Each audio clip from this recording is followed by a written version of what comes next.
نحمده ونصلی علی رسولہ الکریم اما بعد۔ معزز ناظرین کرام اور سامعین عظام، السلام علیکم ورحمۃ اللہ وبرکاتہ۔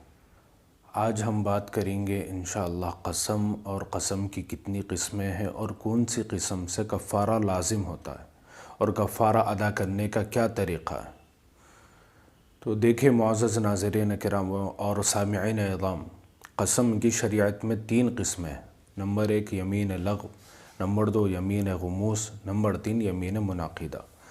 یمین لغو کہتے ہیں زمانے ماضی یا حال میں، یعنی پاسٹ یا پریزنٹ زمانے میں کسی بات پر قسم کھائی، یہ گمان کرتے ہوئے کہ جس طرح وہ بتلا رہا ہے معاملہ اسی طرح ہے، حالانکہ حقیقت میں معاملہ اس کے برعکس ہے، یعنی الٹا ہے۔ جیسے کسی نے یہ قسم کھائی کہ خدا کی قسم زید گھر گیا ہے، اور قسم کھانے والا اپنے گمان میں سچا ہے، لیکن حقیقت میں زید گھر نہیں گیا، تو اب اس کا حکم یہ ہے کہ اس میں گناہ اور کفارہ کچھ بھی نہیں ہے۔ اللہ تبارک و تعالی قرآن مجید میں ارشاد فرماتے ہیں، لا یؤاخذکم اللہ باللغو فی ایمانکم ولکن یؤاخذکم بما کسبت قلوبکم واللہ غفور حلیم۔ اللہ ان قسموں میں تمہاری گرفت نہیں فرمائے گا جو بے ارادہ زبان سے نکل جائے، ہاں اس پر گرفت فرماتا ہے جن کا تمہارے دلوں نے قصد کیا ہو، اور اللہ بخشنے والا اور بڑا حلم والا ہے۔ دوسری قسم ہے یمین غموس۔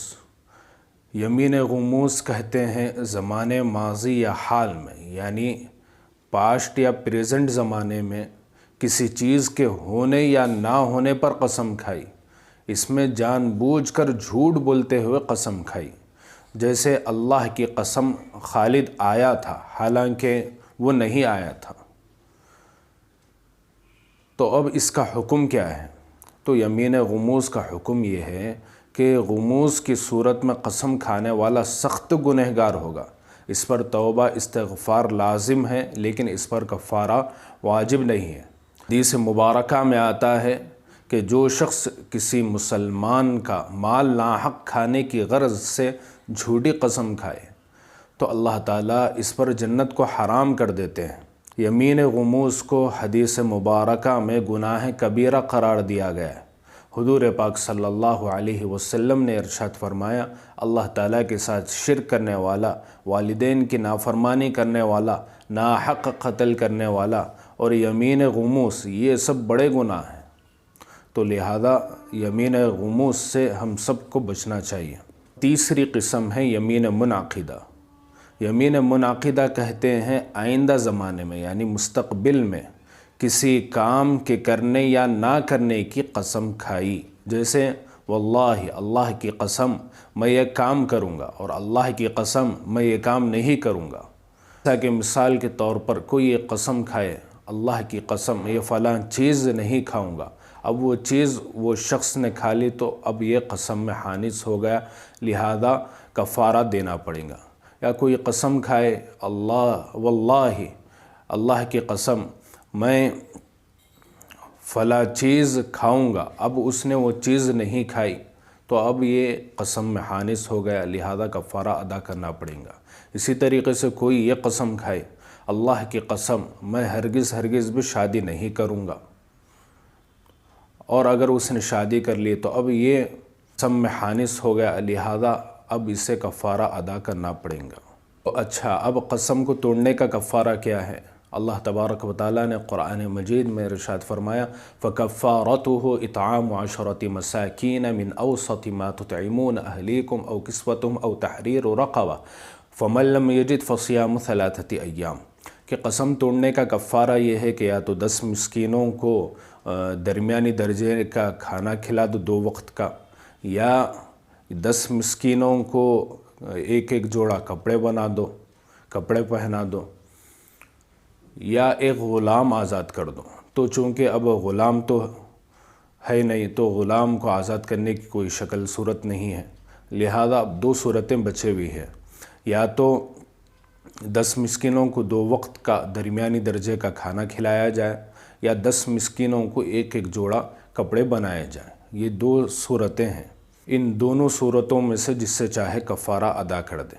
اور اگر ان میں سے کسی ایک پر بھی کوئی شخص ایسا ہے کہ ان میں سے کسی ایک پر بھی اس کو قدرت حاصل نہیں ہے، یعنی اتنا غریب ہے کہ نہ تو وہ 10 مسکینوں کو 2 وقت کا کھانا کھلا سکتا ہے اور نہ ہی 10 مسکینوں کو ایک ایک جوڑا کپڑے بنا سکتا ہے، لہذا ایسے شخص کے لیے اللہ تعالیٰ نے قرآن مجید میں ارشاد فرمایا فَمَن لَّمْ يَجِدْ فَصِيَامُ 3 ایام، اگر اس پر قدرت نہ رکھتا ہو تو اس کو مسلسل 3 دن کے روزے لگاتار رکھنے چاہیے۔ حضرت عبداللہ بن مسعود رضی اللہ عنہ کے فتوے کے مطابق یہ روزے مسلسل رکھنا ہے۔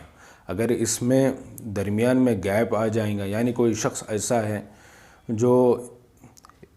جو ایک دن روزہ رکھا، دوسرے دن چھوڑ دیا اور تیسرے دن رکھ رہا ہے، تو یہ قسم کا کفارہ ادا نہیں ہوگا۔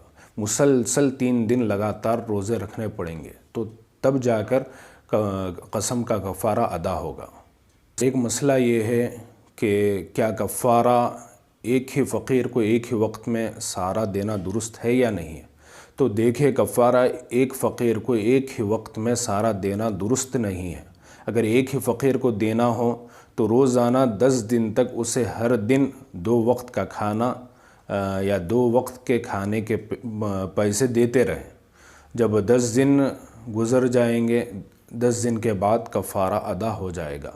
اور ایک ہی دن میں قسم کا کفارہ ادا کرنا چاہتا ہے تو 10 مسکینوں کو ایک ہی دن میں 2 وقت کا کھانا کھلا دے، یا اس کی رقم یعنی ہر ایک فقیر کو ایک صدقہ فطر کی رقم دے دے، یعنی صدقہ فطر یعنی عید الفطر کے موقع پر جو ہم فدیہ دیتے ہیں، 2.25 کلو گندم یا اس کی رقم دی جا سکتی ہے۔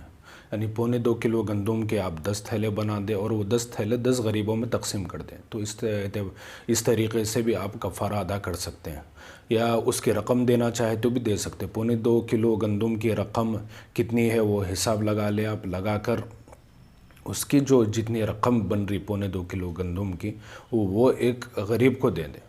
اس طریقے سے آپ 10 غریبوں میں 2.25 کلو گندم کی رقم کو تقسیم کریں گے۔